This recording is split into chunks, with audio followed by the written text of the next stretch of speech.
Somewhere in this country, roughly once every minute, a family sits in a small room and hears a doctor say the word dementia out loud. Before we finish talking today, another 24 families will have heard it. And here is the part that keeps me up at night. For some of those families, the cause was never the years. It was a bottle sitting on a bathroom shelf that somebody promised was perfectly safe. I'm Dr. David Brooks. I've spent a long career watching this same story repeat itself, and it hardly ever changes shape. A man who ran a business for 30 years starts losing the thread of a conversation. A woman who never wrote down a phone number in her life can't recall the name of the street she lives on. And every single person around them says the same thing. Well, that's just age catching up.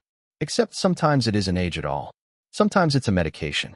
One that almost nobody thinks to question because a doctor wrote it and a pharmacy filled it. And that combination feels like a guarantee. Here's what the newer research keeps pointing toward. There are ordinary, everyday classes of medication that can pull down memory and learning measurably, sometimes within a single year. And most of the people taking them have no idea it's happening. So today I'm walking you through 9 medications most closely tied to memory loss in older adults. We'll count down from the ones that get quietly overlooked to the one I consider the most destructive of all. And keep your ear out for number 3, because it's handed to millions of seniors for something that sounds completely harmless. And it may be dimming your recall right now without giving you one single warning. Before we get into it, do me a favor. Tell me in the comments how old you are and what you take every day. I read them. The shape of this audience is what decides what I cover next. Let's begin at number 9. And don't let the low ranking fool you, because this one is sitting in nearly every medicine cabinet in America. Number 9 is diphenhydramine. You know it by the drugstore name, Benadryl. It's the little pink pill people reach for when sleep won't come, when the pollen count spikes, when a cold has them miserable at 11 at night. It costs a few dollars. It sits on an open shelf where anybody can grab it. And most people assume that because you don't need a prescription, it must be gentle. Inside your brain, it's doing something else entirely. Benadryl belongs to a family of drugs called anticholinergics. That's a mouthful for a simple idea. They block a brain chemical called acetylcholine. Acetylcholine is the messenger your brain uses to lay down a fresh memory and to hold your attention through the day. As we get older, the brain makes less of it and leans harder on whatever is left. So a drug that blocks acetylcholine lands much heavier on a 70-year-old brain than on a 30-year-old one. Think of acetylcholine as the mail carrier for your memory. Every new fact, every new face, every new appointment gets carried from the front door to the filing room by that carrier. Now imagine somebody padlocks the gate at the end of the driveway. The mail doesn't get lost exactly. It just never arrives. It piles up outside where nobody can reach it. That's what an anticholinergic does night after night after night. The structure that takes the hit is the hippocampus, that small seahorse-shaped piece of tissue where new memories get formed before they're filed away for good. In my own practice, I've had patients on a nightly antihistamine for years who slowly lost their edge and never once connected the fog to the bottle on the nightstand. Research suggests the link is real and not small. Studies following older adults who used anticholinergic drugs regularly have found substantially higher rates of dementia, on the order of 50% above people who stayed off them. That's from something most of us treat like candy. Here's what to actually do. Read the label on anything you take for sleep and anything marked PM or nighttime or allergy relief, because very often that's just diphenhydramine wearing a different jacket. If you need something for allergies, the newer antihistamines like loratadine, sold as Claritin, don't cross into the brain the same way and are far safer for the long haul. And never stop a medication on your own. Bring it to your doctor. But please, stop assuming that over-the-counter means safe for your mind. That's 9. Number 8 is one your stomach adores and your brain quietly pays for. Number 8 is the proton pump inhibitors. The big names are omeprazole, sold as Prilosec, and esomeprazole, sold as Nexium. They shut down acid production in the stomach, and they get handed out freely for heartburn, for reflux, for that burning after dinner. People stay on them for years, sometimes decades, because the second they stop, the symptoms come roaring back, which makes it feel like the pill is the only thing holding the line. Here's what nobody explains at the pharmacy counter. Your stomach needs acid, not as a nuisance, as a tool. It uses that acid to pry certain nutrients loose from your food. Chief among them is vitamin B12, which protects the wiring of your nerves and your brain. Turn the acid down far enough for long enough, and your B12 slides quietly downward. So does magnesium. So does calcium. Those are minerals your brain cells depend on to fire cleanly and signal on time. Starve the neurons of them, and you get misfires, confusion, and memory gaps that on a clinical exam look almost exactly like early Alzheimer's, when the real culprit has been a nutrient blocked at the source. It's a bit like shutting down the whole power plant because one room got too warm. Yes, the burning stops. But so does everything else that plant was quietly running in the background. Studies have shown that regular long-term users of these drugs, particularly adults over 75, carry a meaningfully higher risk of dementia than people who don't take them. And the concern runs past nutrients. Research has also suggested these medications may raise levels of amyloid beta, the sticky protein that accumulates in Alzheimer's disease. So here's the move. If you're taking one of these every single day, that's the conversation to bring to your doctor. Many people can taper onto a gentler class called H2 blockers, like famotidine, sold as Pepcid, which is far less likely to touch your thinking. Some patients get real relief from deglycerinated licorice, a natural compound that coats and calms the stomach lining, at no cost to the brain whatsoever. The goal is always the lowest dose for the shortest time, not a pill you swallow forever out of pure habit. Number 7 is prescribed for a problem most people would honestly rather not bring up at the dinner table. Number 7 is the bladder medications, and the one to know by name is oxybutynin, sold as ditropan. It's given to seniors dealing with that sudden urgent pull toward the bathroom, the overactive bladder that can quietly reorganize a whole day around where the nearest restroom is. And I want to be fair here. The relief is real. The dignity it protects is real too. But oxybutynin works by blocking acetylcholine, the exact same memory chemical Benadryl blocks. And this one slips across into brain tissue very easily and settles right where memories are made. That combination makes it one of the more dangerous entries on this list for an older adult, especially taken month after month, year after year. If acetylcholine is a lock, think of oxybutynin as a master key. It was cut to open one particular door, the bladder. But the same key fits the door to your memory, and nobody in the process ever mentioned that. Research published in major medical journals following adults over 65 who took strong anticholinergic drugs for more than a year found their dementia risk elevated by roughly half. And here's what troubles me most. Almost none of them were warned. They were told a pill would settle the bladder. Nobody said a word about what it might do to the mind at the same time. So the fog gets blamed on age. People describe forgetting appointments, hunting for their keys 10 times before lunch, losing the thread halfway through a simple conversation. And everyone around them nods and says, well, none of us are getting younger. It rarely gets traced back to the prescription until real ground has already been lost. If you take oxybutynin and you've noticed your memory slipping, take that seriously. Because you should not have to choose between your bladder and your brain. Newer medications like mirabegron, sold as Myrbetriq, work through a completely different pathway and don't block acetylcholine at all. For most older adults, they deliver the same control with far less risk to thinking. Bring it up at your next visit. Now, number 6 might be the most surprising one on this whole list, because it's among the most prescribed drugs on the planet. Number 6 is statins. Simvastatin and atorvastatin, sold as Zocor and Lipitor, are everywhere after age 60.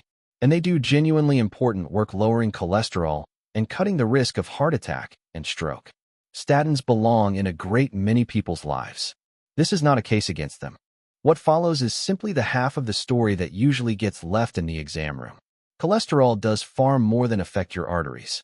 Your brain is close to 60% fat, and it uses cholesterol to build myelin, the insulation wrapped around every nerve fiber so signals travel fast and clean. Strip a wire of its insulation and the current doesn't stop. It just starts jumping where it shouldn't, arriving late, arriving garbled. Drive cholesterol down hard enough with a strong enough statin, and you can leave the brain short on a raw material it actually needs. The ones that cause the most trouble are the statins that cross easily into brain tissue. Research suggests that adults over 70 who've been on those particular statins for several years show higher rates of mild cognitive impairment, and the effect appears to scale with dose.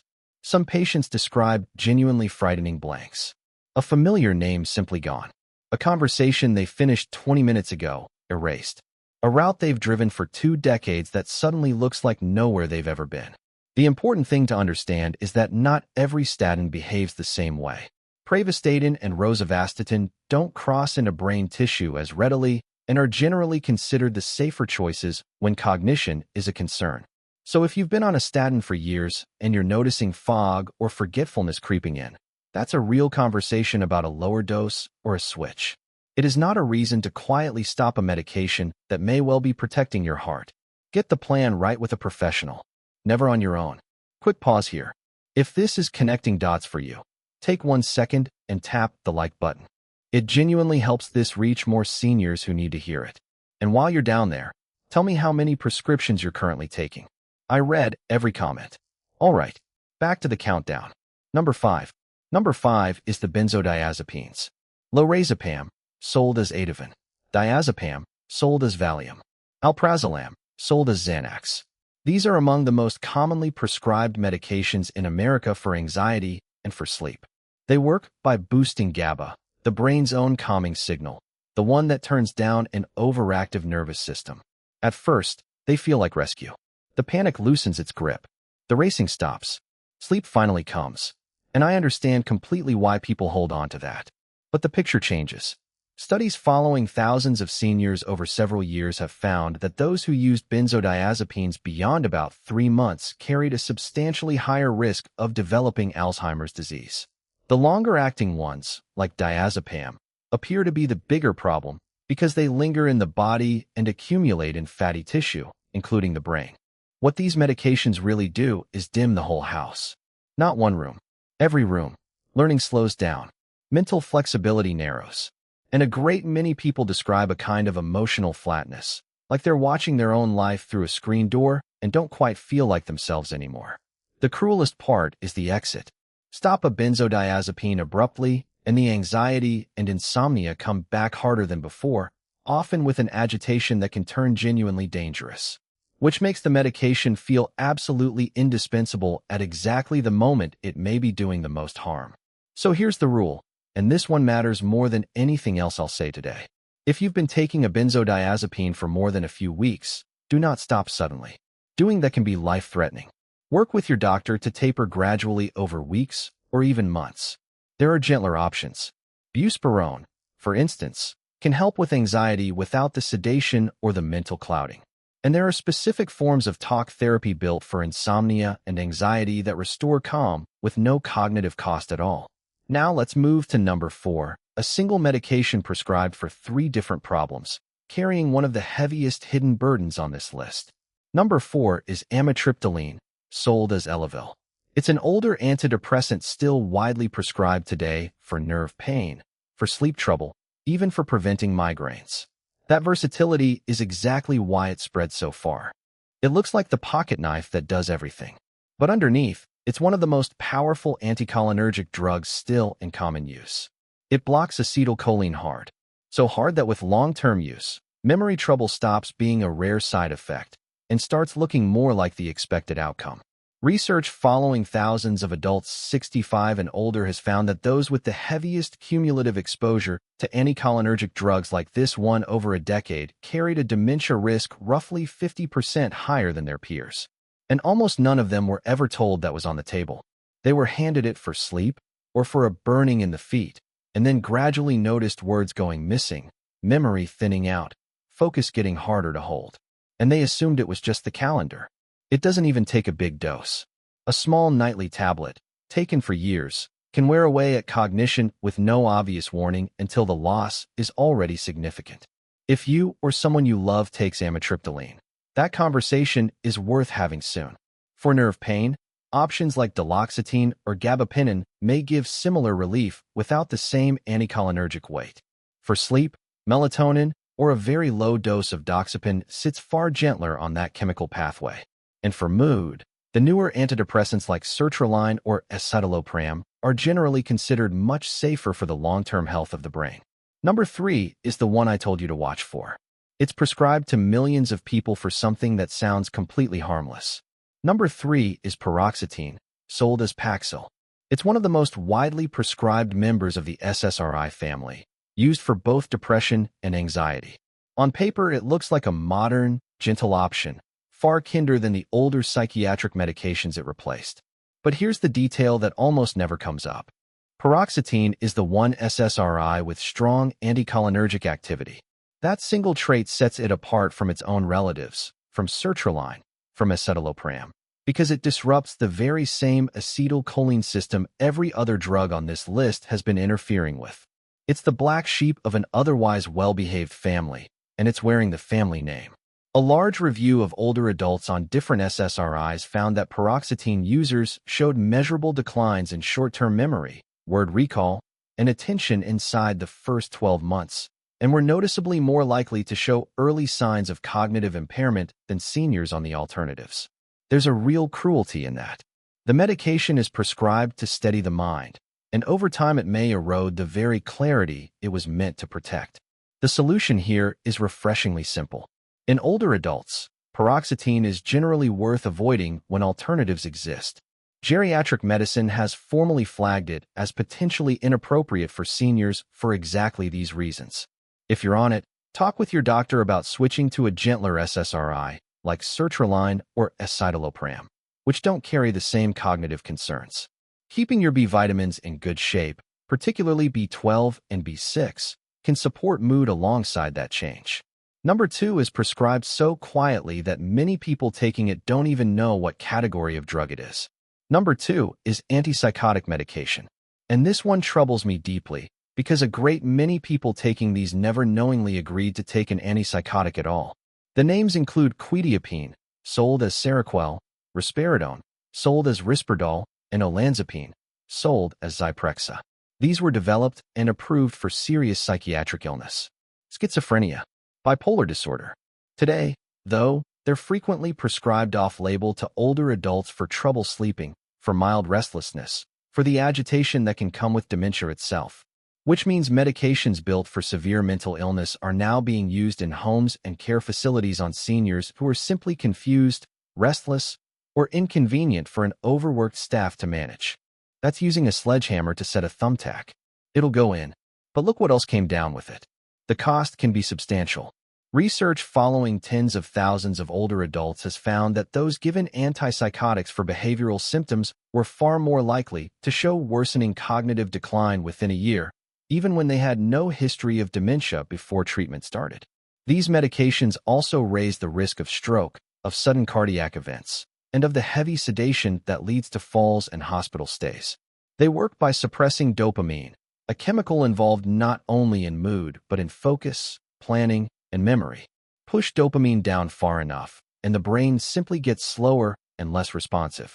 That's why some people on these drugs seem dull, flat, almost absent, while their families quietly grieve someone who is still sitting right there in the chair. If you or a loved one is on one of these, the first step is a direct question for the prescribing physician. Why was this started? And is it truly necessary? Or is it here for convenience? An enormous number of behavioral symptoms can be improved without medication at all, through steady daily routines, less noise and overstimulation, treating hidden pain nobody caught, and fixing sleep and lighting. When medication really is needed, the lowest effective dose for the shortest possible stretch limits the damage. Far too often, families are never told what these medications can do. They watch a decline they believe is aging, when the true cause was chemical all along. And now we arrive at number 1. Number 1 isn't a single medication at all, and it may be the biggest hidden driver behind every story I've told you today. Number 1 is anticholinergic polypharmacy. You were probably expecting one final villain, one worst pill. The truth is quieter than that. The greatest danger usually comes from the slow accumulation of several anticholinergic medications taken together, while nobody anywhere adds up the total. Polypharmacy just means taking many medications at once. Anticholinergic burden means the combined weight of all of them blocking the same memory chemical at the same time. Picture a very ordinary situation. A woman takes Benadryl each night to sleep. She takes oxybutynin each morning for her bladder. And she takes amitriptyline for the nerve pain in her feet. Each one, on its own, might barely register. Together, they compound. Think of a reservoir with 3 small pipes drawing from it. Any one of them alone, you'd never notice the water line move. Open all 3, and by summer the bottom is showing. And nobody's standing there with a gauge, because each pipe was installed by a different person on a different day for a perfectly good reason. Research tracking hundreds of thousands of older adults has found that those carrying the heaviest anticholinergic burden had a dementia risk over the following decade that was roughly double that of people carrying none. And the overwhelming majority had no idea they were taking anticholinergic medications at all. Nobody had ever used the word with them. When acetylcholine gets blocked from several directions at once, the brain doesn't just slow down. Neurons begin to weaken from underuse. Connections shrink, and the brain settles into a quiet, underpowered state that on cognitive testing looks remarkably like Alzheimer's disease. Now here's the hopeful part, and honestly, it's the reason I made this video at all. Medication-induced cognitive decline is often reversible when it's caught early. Reduce the burden, and a great many people get their clarity, their energy, and their memory back within weeks or months. The brain is far more resilient than most people give it credit for, but only once the source of the harm is removed. The solution doesn't require a miracle. It requires a careful medication review. Sit down with your doctor or your pharmacist and go through every prescription, every over-the-counter product, every supplement in the house. Add up the total anticholinergic burden. There are simple scoring tools that make this straightforward. Once the problem medications are identified, the unnecessary ones can be reduced or stopped under supervision. Safer alternatives can take their place, and the brain gets a genuine chance to recover. This may be the single most preventable threat to the aging brain on this entire list. That's exactly why it holds the top spot. Now I want to hear from you. Of these 9, which ones are sitting in your medicine cabinet right now? Have you noticed fog or forgetfulness after starting something new? Tell me down in the comments. And tell me you'll ask for a medication review this week. Your answer might be the exact thing that helps the next person who scrolls past it. And before you go, there's one more place your body keeps its warnings. Your medicine cabinet is one. Your hands are another. Your fingernails can show signs involving your kidneys, your blood, even your nervous system, sometimes years before anything else shows up. Almost nobody knows what to look for. That's the next video. I'll show you the 4 nail changes worth checking tonight, under a good lamp, before you go to bed. I'm Dr. David Brooks. Stay sharp, and I'll see you there. This video is for educational purposes only and is not a substitute for professional medical advice, diagnosis, or treatment. Never start, stop, or change any medication without speaking to your healthcare provider.